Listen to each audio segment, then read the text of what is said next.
Hello, Jonathan. Hi, Andy. Yes, I'm here again in another episode for Coffee Talk. So for today, I'm going to ask you several questions in regards to the correlation between politics and the corporate strategy. So, like it or not, politics cannot be separated from the way people run their businesses or from the private sector. This notion is especially important, especially for a country where government's role is very decisive. Sometimes government regulation can help a business to run better and to protect one business player to the other. However, at some point, the regulation can be a detrimental impediment to the company's development or progress. So I come up with 5 questions for you to answer, which probably can be useful for other business owners or those who are running their own enterprise. Very well. Okay. So let's start with. Okay. Yeah. Yeah. So the first question is, how important is politics for the private sector? Crucial. And sometimes, being a part of business community for many years, you sometimes, could wish that it wasn't, that you just had free markets. But that's not the world we live in. And on top of that, you can say there's huge differences from country to country, region to region. And, but you cannot separate those two. As the world is today, you cannot separate business from politics, and politics from business, by the way. So we must go hand in hand and find the best balance, because politics is also needed. We have to be aware of that to a certain degree, you could say. It is a crucial aspect in business. So, in terms of your personal opinion, how does your political view affect in the way you run your business? Does that really influence you in the decision making that you make, or what do you have in mind? That's a great question, actually. I would say no, not directly. But you can say, from where do we get our political view, or our, where does our perception come from, right? The way we look into the world, and therefore politics, and how we think society should be run, and so forth, right? Where does that come from? All that come from me, right? That's the way I look into the world. That's my perception into reality, so to speak. But I have me with me in business as well. So in that way, you can say, of course, they're connected, but directly, no. It's not something like I have a certain political view, a point of view, or ideology that steer the way I run my business, or say that I only want to run businesses in countries where there is a, say, political climate that is similar to my political view. No, that's not the case. So yeah. What is it actually? Do you simply believe in what is right and what is not, instead of being influenced by what the ideology is? You might say that. Mm-hmm. Yeah, of course. What steers me, and what steers, the way I do business, and what I believe is right in regard to business and business community as a whole, is of course based in my values. And values is of course also the foundation for your political point of view. I get that, and that was also what I meant before, but not directly. So my strong values in what I believe is right and wrong in the world, what is right and wrong in regard to how I should run my businesses,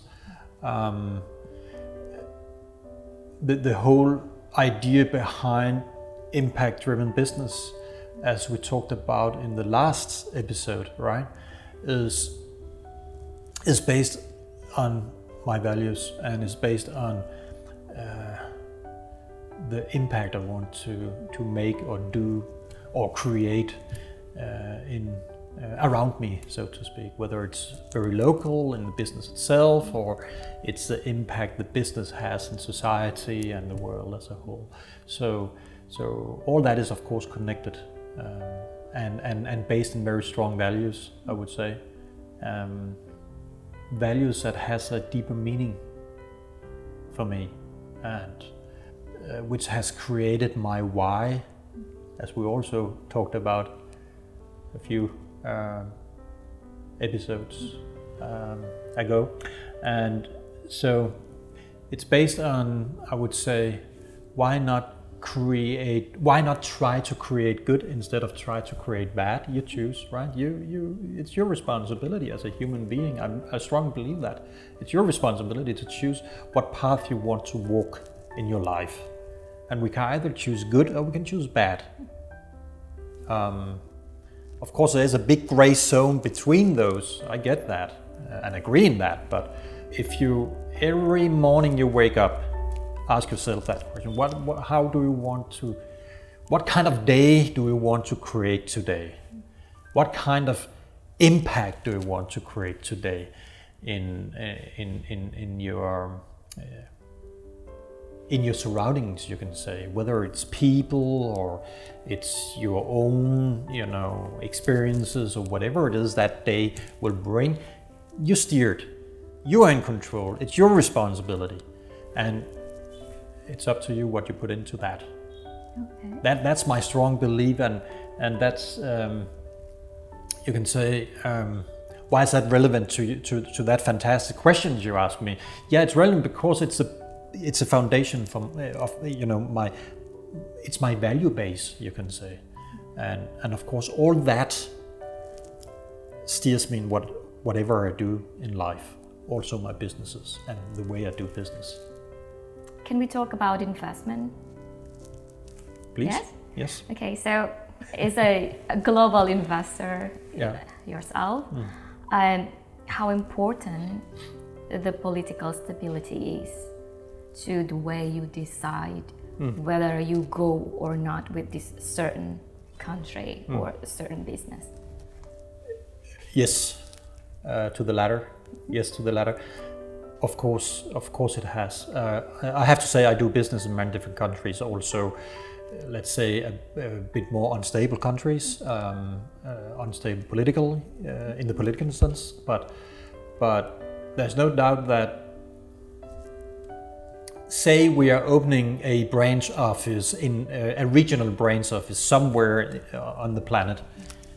One of the parameters, you can say, we look into is certainly the political climate and the ease of doing business in that particular country. And of course that relates to what kind of business we do, not just in general. So say it's an office, it's a company we want to set up that import and export goods, say, then that's important. What kind of barriers does that country bring? If it's a company where the idea is to have a kind of headquarter function in a group, we would certainly look into the ease of hiring foreigners, or it's also important what kind of I would say educational level the country itself, the citizens of the country has itself, what kind of schooling system they have, and how educated they are. So yeah, there can be many different parameters that we look into, but all of them are based on a political, data-driven research before we open. And the other side, of course, there can be a potential market which has a size and a potential big enough that we are willing to compromise on certain of these, let's call them again, parameters we look into. But it's crucial. It's very important. So I would say that there is a general debate around the globe. I would say in most countries we operate in, or regions we operate in, whether it's Europe, US, or Asia, Southeast Asia, wherever it is, there is this political. I would say there's a political climate where there is a debate about create a better foundation for foreign investments in their countries. And some of those parameters they look into from a political point of view is the ease of doing business there, the ease of hiring their citizens, the ease of hiring foreigners, even though you have a company set up there, the ease of say have 100% ownership of your company or your branch or whatever it is. So my point of mentioning that is to point out that this is really an important area, and it has a level of importance that most politicians at governmental level use a lot of time to look into that. Well, as mentioned, that to some extent government regulation can create the detrimental effects or impact to a certain strategy, to like one business. And having built your own business and having been involved like in like deciding like what kind of strategy like this business have to implement. So can you tell us a bit, or like can you give us an advice how like social entrepreneurs in particular to react or to give response to a governmental regulation that might affect their corporate strategy? Some states protect their own business community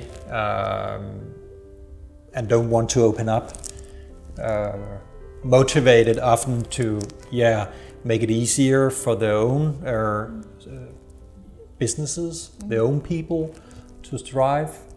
What's the pros and cons with that, and versus a free market, a free economy? Yeah. That's how I understand your question, but it might be wrong. But if I can address that, yes. Okay. If I can address that, because that's actually quite important when we talk about this topic. It is my experience that, and I actually not only my experience, very very hands-on experience, very concrete experience. I would also say that history have taught us that yes, it's correct. There can be different ways to reach the goals as a nation you want to reach, but if you want to move fast, if you want to bring your country faster towards prosperity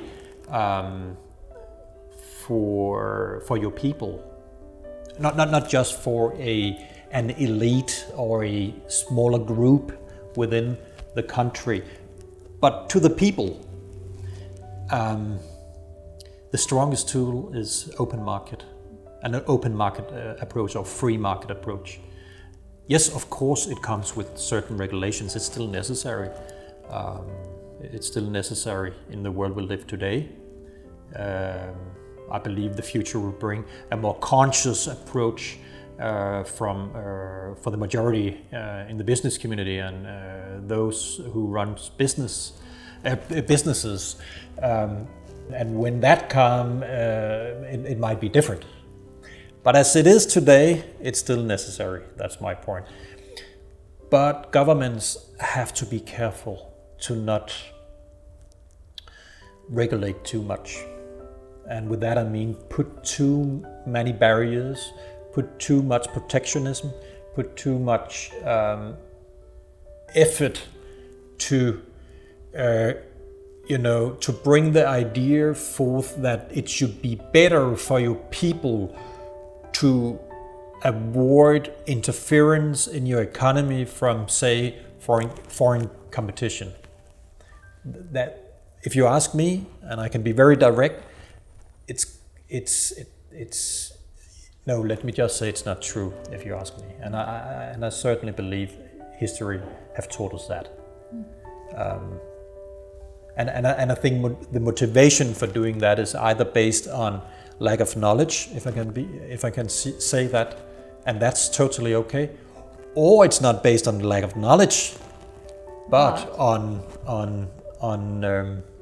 other selfish, egocentric motivations, protecting self-interests for a certain group of people, typically business people. They are either involved with directly through family or friends relations or other kind of relations. Now we are getting to the last question for this episode, and this is basically my favorite. As you also said that there is a need for, let's say, for development, and also there is a need for more people to be involved in the political arena instead of just letting the politicians to run everything. So do you think that business players, as like those who are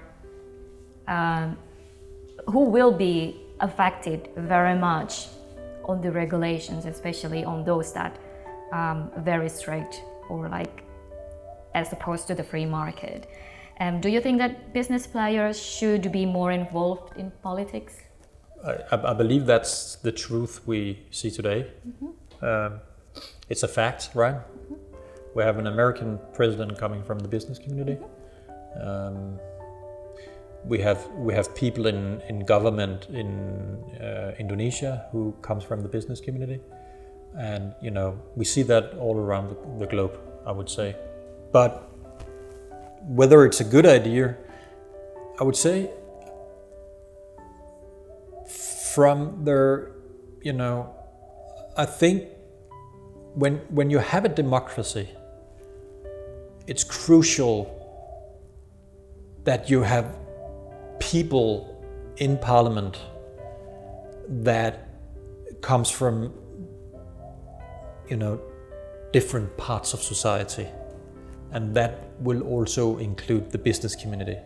But I strongly believe it cannot just be one part. So I don't believe in a government where most people, for example, are business people. Like I would say today in many European countries, where the politicians has not much experience from outside the political arena. They might have go through schooling and then go directly into politics. Of course, it doesn't count for all countries in Europe or EU, but it counts for many countries that this is actually, I would say, a matter that are discussed around Europe. That's not a good idea either. So a good mix in politics is always the way forward, I believe, when you have a democracy. But yes, I certainly think business people can contribute to having that mix of people from different parts of society. It's important. Okay. Great. Thank you for your answers, and thank you for having me here. And we'll see you again next time on the next episode of Coffee Talk. Thank you so much. Thank you. Hi guys, thank you so much for following this chapter and this channel. Please remember to subscribe just below, and if you have any comments or any questions you want me to answer, please also comment below. So see you next chapter. Hi.